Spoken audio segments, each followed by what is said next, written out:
Take a look at your keyboard. Not the screen, not the mouse, the keyboard. Now look closely at the F and J keys. Do you see those tiny little bumps? Most people use them every day, but almost nobody thinks about why they're there. In fact, those tiny bumps helped change the way millions of people type, and without them, using a keyboard would be much slower than it is today. So why do they exist? And why have they survived on keyboards for decades? Let's find out. Welcome to Everyday Secrets, where ordinary things hide extraordinary stories.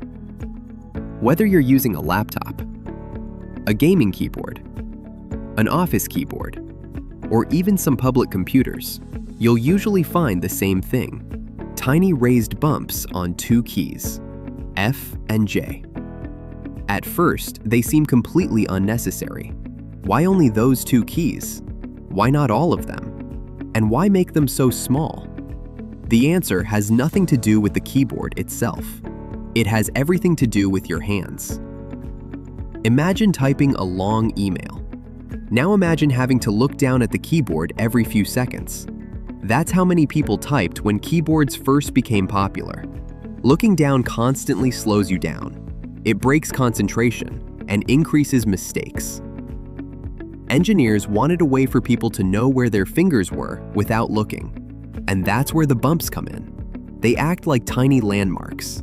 When your index fingers touch the bumps on F and J, your hands instantly know where the rest of the keys are located. It's like having a starting point on a map. Professional typists use something called the home row. This is the position where your fingers naturally rest.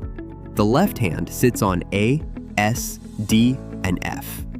The right hand sits on J, K, L, and semicolon. The bumps on F and J help you find this position instantly, without looking, without thinking.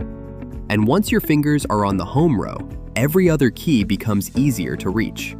This technique became known as touch typing, and it's one of the biggest reasons modern typing became so fast. Interestingly, the idea didn't start with computers.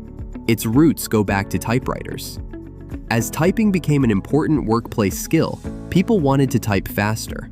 Schools began teaching touch typing. Businesses wanted employees to process documents more quickly. And manufacturers needed a simple way to guide finger placement. Eventually, keyboards adopted the same system, and the tiny bumps became a standard feature around the world. Today, billions of people benefit from a design choice most never notice. You might wonder, why F and J specifically? Why not G and H, or some other keys? Because F and J sit near the center of the keyboard. They naturally align with your index fingers. Once those fingers are positioned correctly, the rest of your fingers fall into place automatically. It's a simple solution, but it's incredibly effective. And that's often the hallmark of great design. Despite huge advances in technology, the bumps remain. We've changed screens. We've changed processors. We've changed operating systems, but those tiny bumps survived. Why? Because they still work. Sometimes the best designs don't need improvement. They solve a problem so effectively that replacing them would make things worse. And that's exactly what happened here. One of the most fascinating things about everyday objects is that the best features are often invisible. Most people never think about these bumps, yet they help millions of people type faster every single day. They're a perfect example of design working quietly in the background. No flashy technology, no complicated engineering, just a tiny detail that makes life easier. So next time you use a keyboard, take a look at the F and J keys. Those tiny bumps aren't random. They're helping your fingers navigate the keyboard without looking. A small feature, a simple idea, and one of the most successful design choices in modern technology. If you enjoyed this video, subscribe for more hidden secrets behind everyday things. Because ordinary objects often hide extraordinary ideas.